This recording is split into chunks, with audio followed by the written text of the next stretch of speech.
GST पर login करने के बाद में उपलब्ध कुछ फीचर्स के बारे में देख लेते हैं। ध्यान रखिए कि अगर आप ई-कॉमर्स पोर्टल के थ्रू सेल्स कर रहे हैं या गवर्नमेंट कंपनी से कोई कॉन्ट्रैक्ट आपने किया हुआ है, तो उनके द्वारा टीडीएस एंड टीसीएस डिडक्ट किया जाता है।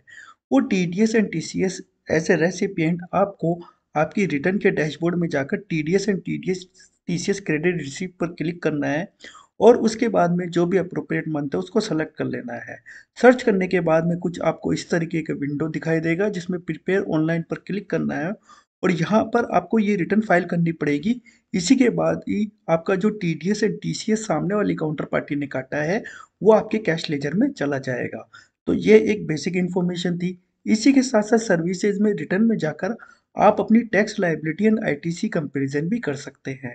यहाँ पर आपको एप्रोप्रिएट मंथ या फाइनेंशियल ईयर सेलेक्ट करना है, जैसे कि 24-25 मैं सेलेक्ट कर लेता हूँ। ये फीचर मेरे हिसाब से आप लोगों को एक बार ज़रूर देखना चाहिए। इस फीचर के अंदर ये बताया गया है कि आपने जीएसटीआर 1 में कितनी लायबिलिटी दिखाई थी और उसके कॉरस्पॉन्डिंग जीएसटीआर 3B में कितनी लायबिलिटी दिखाई थी।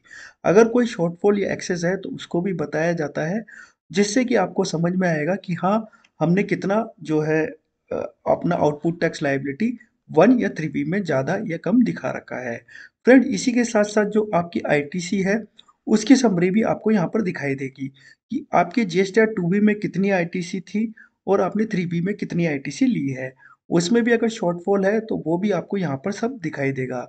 इस तरीके के कंपैरिज़न यहाँ पर दिखाए गए हैं। इसी के साथ-साथ और भी अन्य तरीके की रिपोर्ट जो है वो आपको इसमें दिखाई देगी। तो ये वाला फीचर भी आप ज़रूर यूज़ कीजिए बिफोर फाइलिंग जीएसटीआर 9 और इस तरीके से। इसके बाद ही आपको रिटर्न में जाकर रिटर्न कंप्लायंसेस पर भी एक बार देख लेना है।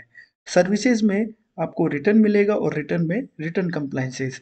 बेसिकली ये होता क्या है कि अगर आपका कोई लायबिलिटी मिसमैच है किसी मंथ में या आईटीसी मिसमैच है या लायबिलिटी थ्रेशोल्ड से ज़्यादा जा रहा है, तो इसको इसकी पूरा व्यू आपको यहाँ पर मिल जाएगा सो दैट कि अगर किसी तरीके का कोई नोटिस आया है, तो वो नोटिस की जानकारी आपको मिल जाए।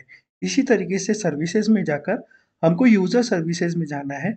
यूज़र सर्विसेज़ में एलयूटी जो होती है, वो हमें each and every year file करनी पड़ती है।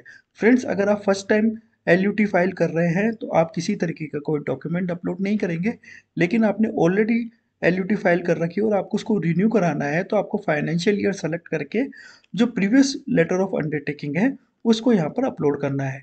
इसके बाद में एक जो है आपसे इन्फॉर्मेशन मांगी जाएगी जिसमें चेक बॉक्स होते हैं। उन चेक बॉक्स को क्लिक करके आपको एलयूटी सबमिट करनी है अगर आपने ऑलरेडी एलयूटी ले रखी है। फर्स्ट टाइम अगर एलयूटी ले रखी है तो किसी तरीके का कोई डॉक्यूमेंट सबमिट नहीं होगा। यहाँ पर ये तीनों चेक बॉक्स को सेलेक्ट करने के बाद में आपको 2 विटनेसेस का नेम इन्फॉर्मेशन देना होता है और इसको ओटीपी की सहायता से आप इस एलयूटी को सबमिट कर सकते हैं। एक बार एलयूटी सबमिट की तो पूरे फाइनेंशियल ईयर के लिए जो है वैलिड होती है।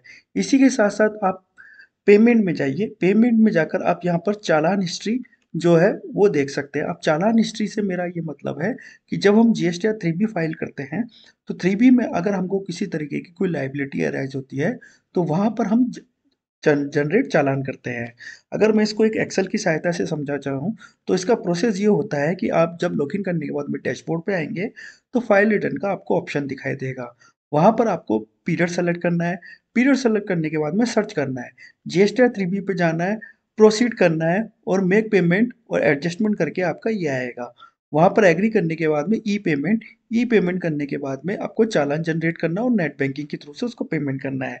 अगर आप चालान जनरेट कर लेते हैं लेकिन उसको पेमेंट बाद में करना चाहते हैं, तो वो जो चालान है अब आपको यहाँ पर सर्विसेज़ में, पेमेंट में, चालान हिस्ट्री में दिखाई देंगे। फिर सी-पिन पर आप क्लिक करके उसको आप पेमेंट कर सकते हैं। तो इस तरीके से आपको ये चालान दिखाई देने लगेगा। इसको ऑलरेडी हम लोगों ने पेमेंट कर दिया है इसलिए यहाँ पर ये ऐसे दिखाई दे रहा है। फ्रेंड्स इसके बाद में एक और जो चीज़ है वो है search tax payer. Search tax payer आपको विदाउट लॉगिन भी मिलता है लेकिन अगर विद लॉगिन की सहायता से आप सर्च टैक्स पेयर करते हैं तो इसके बेनिफिट क्या हैं?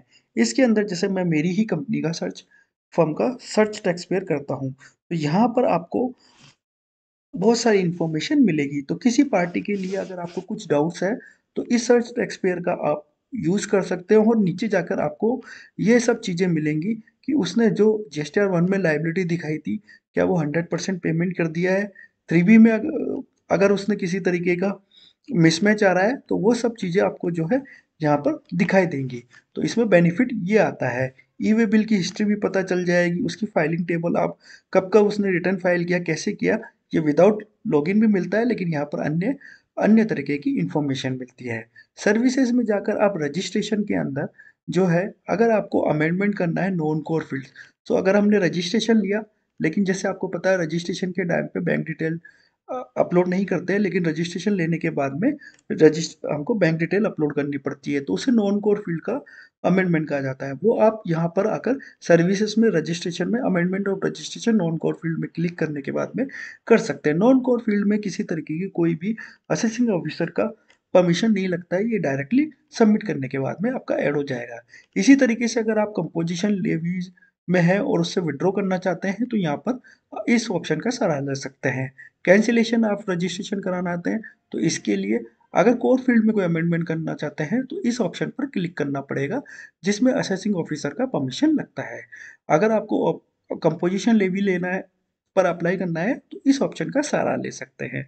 इसी तरीके से यूजर सर्विसेज में जाकर आप HSN कोड को सर्च कर सकते हैं, नोटिस एंड ऑर्डर्स को देख सकते हैं, और माई सेव एप्लीकेशन अगर कोई आपने की हुई है तो उसको देख सकते हैं। लेजर में जाकर आप cash ledger, electronic credit ledger, liability ledger, payment और liability statement, composition tax payer के लिए कोई नेगेटिव लाइबिलिटी स्टेटमेंट आ रहा है, RCM लाइबिलिटी ITC, इन सब की पूरी डिटेल्स देख सकते हैं। तो ये GST पोर्टल के डैशबोर्ड के कुछ फीचर्स थे, जिसे आपको यूज़ करना चाहिए टाइम टू टाइम। वीडियो अगर अच्छा लगा हो तो लाइक शेयर सब्सक्राइब करें।